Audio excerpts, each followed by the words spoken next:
Hi guys, ഇന്നെന്താ video വെച്ചതാ. ഈ സാംസങ് ഗാലക്സി S9+ സ്ക്രാപ്പിൽ നിന്ന് കിട്ടിയതാണ്. അപ്പോൾ എന്താ പ്രശ്നം അറിയില്ല. നോക്കുമ്പോൾ ബട്ടനൊന്നും അതിൻ്റെ വർക്കാവുന്നില്ല. എന്താ ബട്ടൺ അമർത്തുമ്പോൾ അതൊന്നും വർക്കാവുന്നില്ല.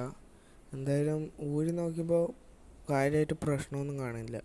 ചാർജ് കുത്തി നോക്കാം. ചാർജ് കുത്തിയപ്പോൾ ഇതാണ് അവസ്ഥ. ഓണാവുക, ഓഫാവുക, ഓണാവുക, ഓഫാവുക. അതാണ് അങ്ങനെ. ഈ പറഞ്ഞാൽ അതിൽ മറ്റേ ബാറ്ററി കംപ്ലൈൻറ്റ് ഉണ്ടാവും. അതായിരിക്കും അപ്പോൾ കംപ്ലൈൻറ്റ്. നമുക്കതിൻ്റെ ബാറ്ററിയും മേടിക്കണം, പിന്നെ സ്വിച്ചും മേടിക്കണം. എന്താ ഓണാവുക പിന്നെ ഓഫാവുക, അതാണ് കംപ്ലൈൻറ്റ്. അത് രണ്ടും മേടിച്ചിട്ട് ഇട്ട് നോക്കാം. നമുക്ക് ഡിസ്പ്ലേക്കൊന്നും ഒരു പ്രശ്നമില്ല. ബാക്ക് ഗ്ലാസ് പൊട്ടിയിട്ടുണ്ട്. പിന്നെ ഏതായാലും നമുക്ക് സ്വിച്ച് മേടിച്ചിട്ട് നോക്കാം.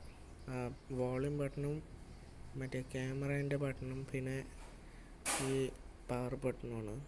അത് മേടിച്ച് നോക്കാം. എന്തായാലും ഇതാണ് ബട്ടൺ വരുന്നത്. പവർ ബട്ടൺ കിട്ടിയിട്ടില്ല. അപ്പോൾ ഇങ്ങനെ തന്നെ ഇട്ട് നോക്കാം. ഇത് തന്നെ ഇട്ട് നോക്കിയിട്ട് എന്താ നോക്കാം. അതാ ഇട്ടിട്ടുണ്ട്, ഇപ്പോൾ ഇട്ടിട്ടുണ്ട്. ഇത് ഈ കാണുന്നത് പഴയ ബട്ടണാണ്.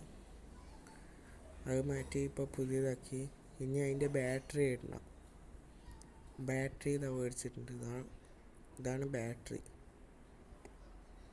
അപ്പോൾ അതിനെ ഊരി ബാറ്ററി കാണിച്ചു തരാം.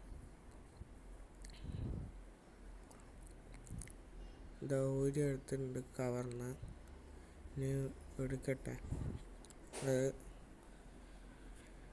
ബാറ്ററി കിട്ടാനില്ല, പഴയ ബാറ്ററി ആയതുകൊണ്ട്. പിന്നെ ഇത് ഓണാക്കി നോക്കിയപ്പോൾ അതിൽ പാസ്വേഡ് ഉണ്ടായിരുന്നു. ബാക്കി